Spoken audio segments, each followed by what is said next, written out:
Hi Big Tractor Power fans. In this video I would like to share with you my best day of filming in 2020. It took place on the second weekend in November. I took a 726-mile round-trip drive out to Mount Sterling, Illinois to visit Kerr Tillage Equipment's farming operation. Kerr Tillage Equipment always has a lot of interesting tractors and machinery on their farm, and I made the trip out to see some articulated four-wheel drive tractors that they had working on fall tillage, and I was able to catch up with a few combines as well. I was able to film 7 different machines in just a few hours, and it was an exciting day out in the field, and I'd like to take you along so you can see the different big pieces of farm equipment that I got to see in action.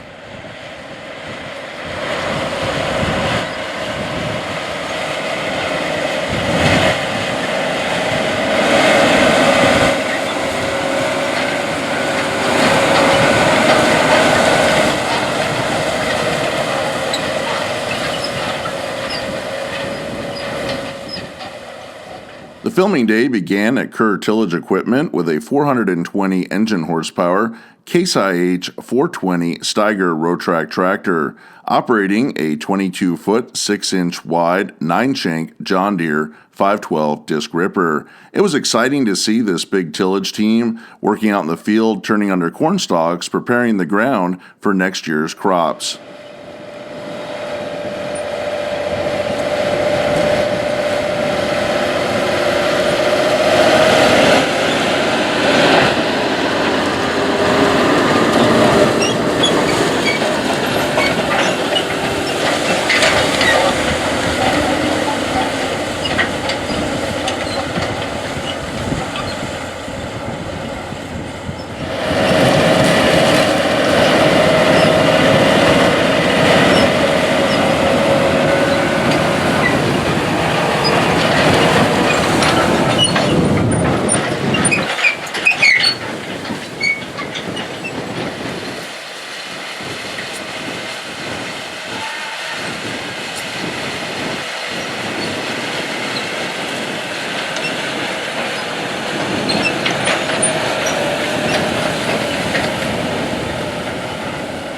After filming the 420 Rowtrac, I headed down the road to see a rare Steiger that the Kerrs have, but I stopped at one of their neighbors to see one of my all-time favorite combines, a 145 horsepower, 190 bushel John Deere 7720 Turbo Combine harvesting soybeans.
After spending some time in the field with this great-looking 7720 Turbo Combine, I headed around the corner to go see the Kerrs rare Steiger. The tractor that I went to see was a 1986 STEIGER Wildcat 1000. This was the last new lime green tractor Introduced by the company, STEIGER released the Wildcat 1000 in the spring of 1986, and just after a few months of production in the fall of 1986, it was announced that Tenneco, then parent company of Case IH, had acquired STEIGER. In early 1987, the Wildcat 1000 was reintroduced as the Case International 9130, painted in red.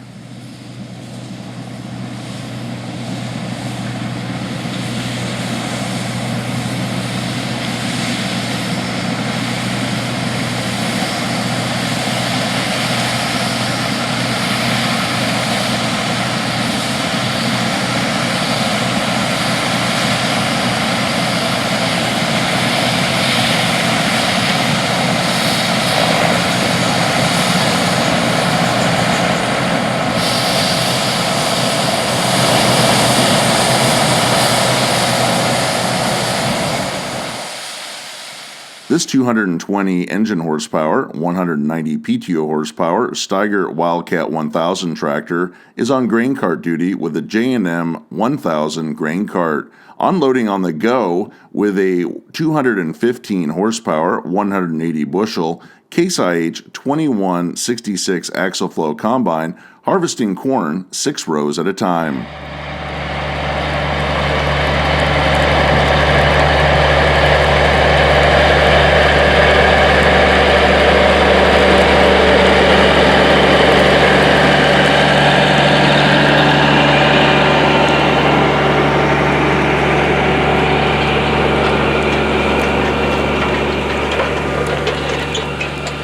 The Wildcat 1000 was not the only rare tractor that I saw at the Kerrs. My next stop took me out in the field with a John Deere 8850 Kinze Re-Power articulated four-wheel drive tractor. This tractor was originally built at the factory with a 955 cubic inch John Deere V8 engine rated at 370 horsepower.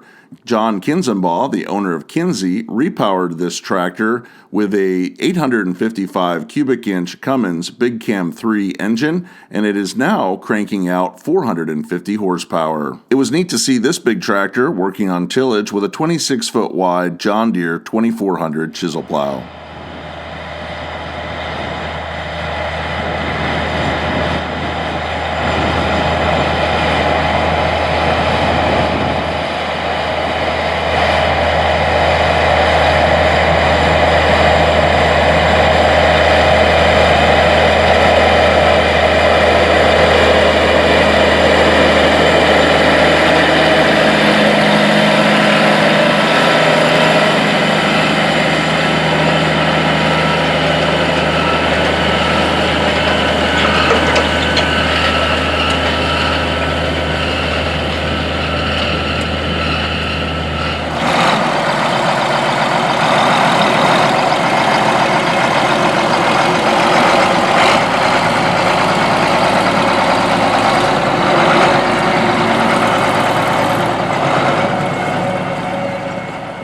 It was a great day to see four-wheel drive tractors, and the next machine that I filmed was a 174 PTO horsepower Case 2470 Traction King. Alex Kerr has been restoring this tractor that was originally purchased by his dad, and it's a great example of this classic 1970s rigid frame four-way steer tractor. The Case 2470 is one of my all-time favorite tractors, as it was the first tractor that I ever rode in as a kid.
last tractor that I filmed that day was another rare one, a versatile 1150 Custom. This 470 engine horsepower tractor is powered by a Cummins KTA 1150 engine. It was manufactured from 1981 through 1985. Customers ordering the 1150 had the option to order a custom model. That meant that the tractor came fitted with a chrome muffler and breather. It was really exciting to see this custom 1150 in action working with a Brent CPC ripper. Unfortunately, when it comes to farming and big machines, there's always breakdowns, and that's always a risk when you go out to film that a tractor might encounter a problem. Unfortunately, the 1150 had a brake caliper that caught on fire. You might notice the orange glow underneath the tractor. That is not the setting sun reflecting on the axle. That is where the caliper had caught on fire. Unfortunately, that brought the filming session to an end with the 1150 Custom, but it was exciting to see working in the field, at least for a few passes, and Alex Kerr was able to fix the tractor, and it's ready to go again, and I hope to see it in the field for some more filming.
I hope you've enjoyed spending some time out in the fields of Western Illinois, taking in the sights and sounds of fall harvest and tillage. I appreciate Kerr Tillage Equipment for hosting me at their farming operation to film all this great farm equipment. Several of the tractors and implements shown in this video are for sale, and if you would like to learn more about them, I'll put a direct link to Kerr Tillage Equipment's website in the description area of this video. The Kerr Farm was also the location for the best day of filming for Big Tractor Power in 2019. If you would like to see last year's video and the interesting tractors in that one, watch this video for another few seconds to the end screen for a direct link. 2020 was a great year of filming out in the field, and I'm looking forward to 2021. If you've enjoyed this video, consider subscribing to Big Tractor Power YouTube, where there's over 1,000 videos of farm machines in action. As always, thank you for watching.